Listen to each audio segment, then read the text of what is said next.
For the past 281 days, I've been spending money every single day. So today I decided that it's time to make money by selling mosquito repellents. It's a genius product. My friend sells it for 150 pesos with profit. So if I energetically sell it for 170 pesos, he makes money and I make money.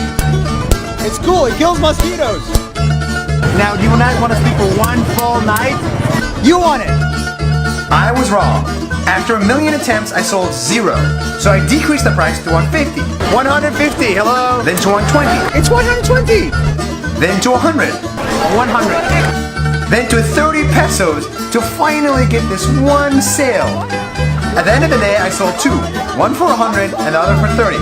And I paid the guy 300 to make his profit. Instead of making money, I lost money. I guess Nas Daily is destined to never make money. That's 1 minute. See you tomorrow.